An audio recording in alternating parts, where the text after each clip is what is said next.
Welcome to Las Venturas. It's a city where the only thing more eccentric than the Venturas Strip are the people that frequent it. As we explore the heart of this city and appreciate its design, we'll also take a closer look at some interesting locations. So why don't we just jump right in and take a look at the fabulous Las Venturas.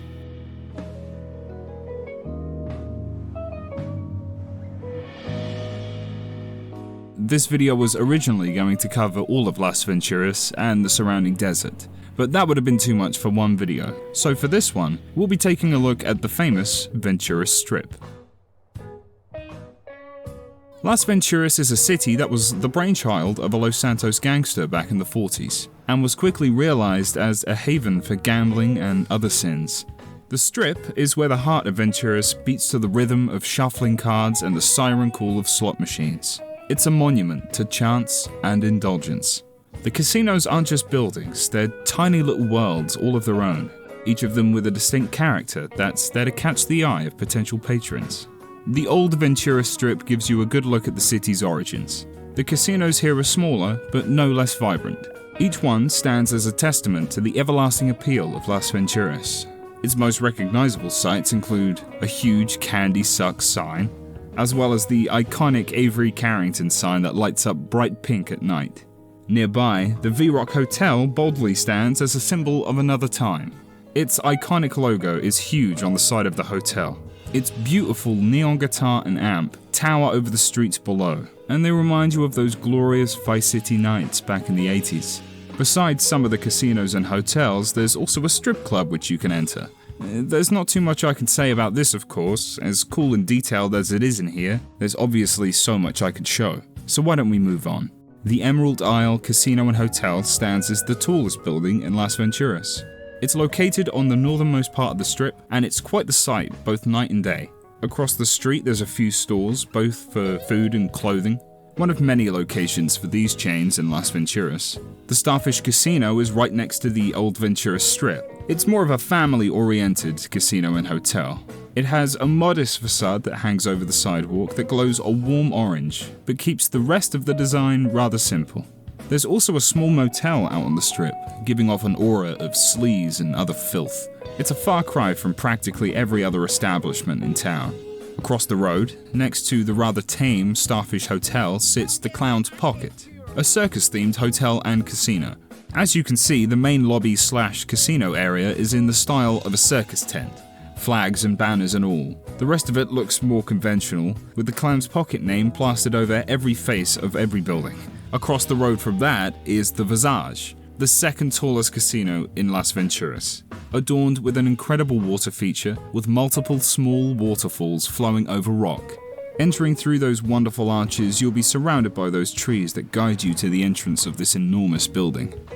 Pirates in Men's Pants is next to the Visage, and as its name suggests, it's a pirate-themed hotel and casino. Overlooking the Strip is a large skull with glowing red eyes, with some fiery skulls on poles either side of it. There's also some pirate-themed additions to the side of the building, along with a hotel suite that you can rent out here, but unfortunately it's not pirate-themed. There's also, of course, the pirate ship that goes along with it, fully realized in all of its glory. It's open to the public too, so you can hop on and really feel what it's like to have your timbers shivered.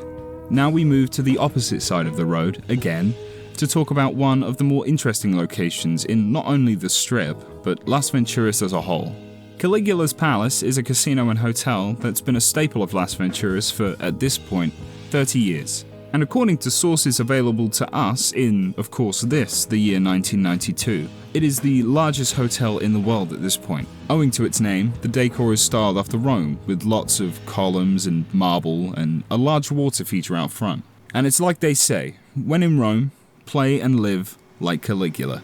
Upon entering, you're greeted with a huge, sparkling Caligula sign, with marble walls, Roman columns, and beautiful wooden accents everywhere. The ceilings are high and the hopes are higher. There's room for one hell of a lot of gambling in here. There's a lane dedicated to the ever-popular slots, while in the two next lanes you'll find your blackjack and your roulette. Moving over to the last section, you'll see a room filled with video poker machines, as well as a few more slots for good measure. There's definitely an air of class in the palace that you won't find anywhere else. even down to the incredible bar area that has its own room, unlike other casinos with their bars right in the middle of the tables. Take a look at the lights and their shape. Notice the black marble countertop. There's definitely no place like Caligula's. The casino's bank and change point is a building within a building, but that's not what's interesting. That would be the doorway to the lower level of the casino around the side. As we explore the rooms down below, allow me to tell you more about Caligula's. It has always been under the control of the mob. The real question is, which one?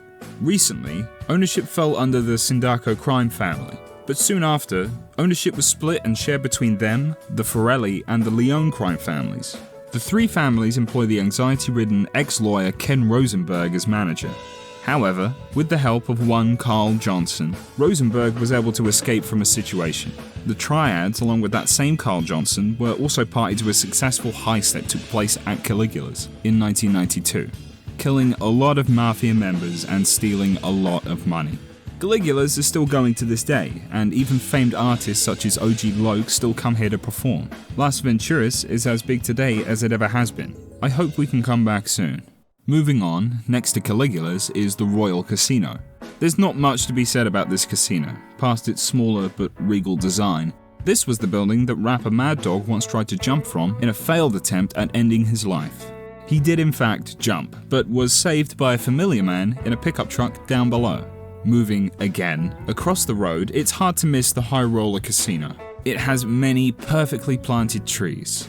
The entrance has two ponds separated by an ultra-modern moving walkway that at the end turns into an escalator to the front door. The High Roller has a different level of class than Caligula's, but is nonetheless still worthy of its name. The Camel's Toe features neither camels, toes, or the other thing. Instead, it features an enormous sphinx and an even more enormous pyramid. It brings the desert back into Las Venturas with its sand and bushes, while also having water between the Sphinx and a large obelisk tower. The tower is covered in hieroglyphics and completes the look of this unique location. Moving next door to the Pink Swan, this is a relatively tame casino. However, its large sign is unmistakable, along with the swans that line the facade and the pink and blue neon that reminds you of Vice City. Camelot is across the street and marks the penultimate casino and hotel that we will look at on the Strip. The Camelot Resort is designed like a medieval castle with a King Arthur theme. It features blue and red coloured tops to the towers, and it dominates this side of the Strip by having one of the largest footprints of any of its competitors. There's even a small bridge and moat around front. It's a shame it isn't accessible. The Four Dragons Casino stands at the southernmost side and holds a lot of significance. It was a relatively recent addition to the Venturas Strip as it only recently opened, and it's under the control of the Triads, including Woozy Moo, or Woozy. Its style is unique in Las Venturas and has a fully accessible casino floor. Upon entering, you're presented with a very red casino, with the Four Dragons sign overhead flanked by two golden dragon heads. Immediately, you'll find the video poker machines in front of some blackjack and roulette. In the middle of this huge room is the bar that is accessible from either side. There are some more tables on the other side of the bar too, as well as some more video poker machines. There's also a wheel of fortune that you can take for a spin, tucked away in a corner. Someone will be waiting here most of the time, just ready to go. Next to that is a huge golden Buddha statue sitting on a pile of gold coins. It's very tasteful. You'll find people in the casino playing the tables, or the slots, or maybe some video poker.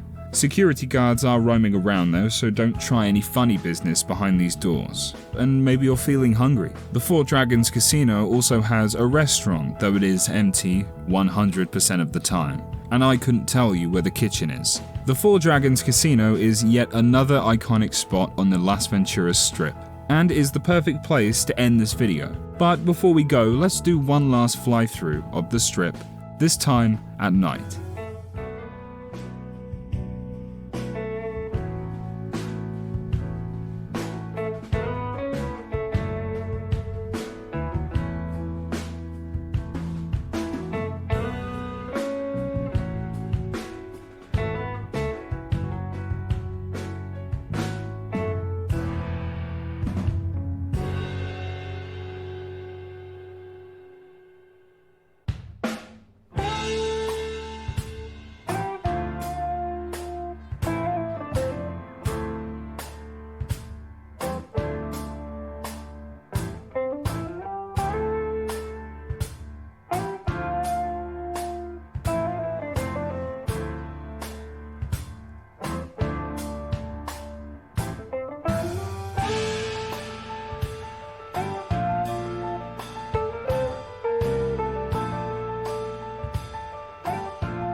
In the next video, we'll be taking a look at the more interesting neighborhoods and locations in Las Venturas, as well as venturing out into the desert to explore even more iconic locations.